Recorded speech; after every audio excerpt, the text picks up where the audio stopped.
Hi, I'm Eric Admin. I'm a volunteer with the Sno-King Watershed Council.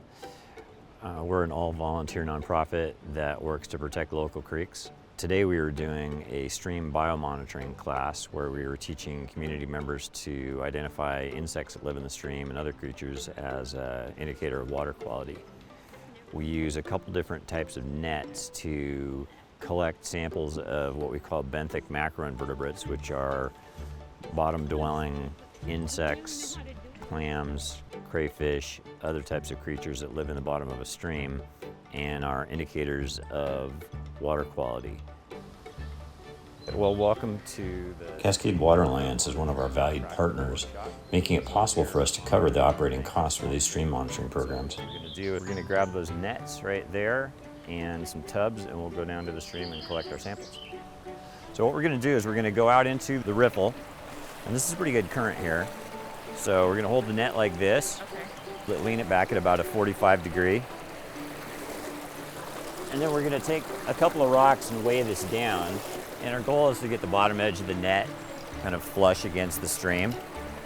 So the first thing that we're going to do is we're going to pick up any large rocks immediately in front of the net and just kind of scrub them off so that anything that clings to this rock will end up in our net. I'm going to take the garden tool and I'm going to kind of dig down in the bottom a little bit in the stream and just kind of disturb the bottom down to about 3 or 4 inches. And that way, things that live in the bottom of the stream, we're also going to collect some of those. We're going to pick it up off the bottom and make sure we don't lose anything that's in it. Now we're going to rinse this into one of our large tubs. So just kind of pour it down along the outside. We're just trying to get everything that's stuck on the net into the tub.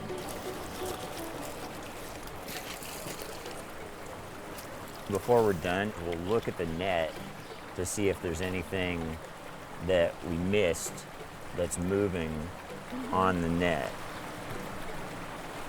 And we're going to do this a couple more times, so that'll make sure that we've got a representative sample here. Now we're going to do the sorting and identification part. Yeah, so the next thing we want to do is let's fill each of these dishes with a small amount of water. Okay.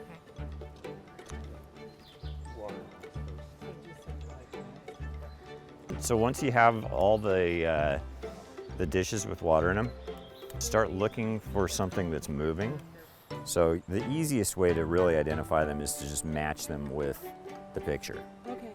And then use the spoon and the pipette to catch it. The easiest way is to catch it in the spoon, and then you can look at it and identify it, and then put it into one of the Petri dishes filled with water in its appropriate category. So that one, if you look at it, how many tails does it have? 3 tails. So 3 tails is a mayfly. So we'll just put this guy right here. Okay, you guys, time for us to tally up. Did you find any caddisflies? Okay, how about mayflies? So the information that we gathered today is used for a couple purposes. One is just to raise the awareness of the people who are going through the training themselves. We also enter this data into our Global Water Watch database, and then we also report out to some agencies about the information that we find in the activities that we're conducting. One of our program goals is to make people more connected to the streams that they live near, that are part of their community, so they really understand what's affecting that particular stream, and then they can become an advocate for that stream in their community.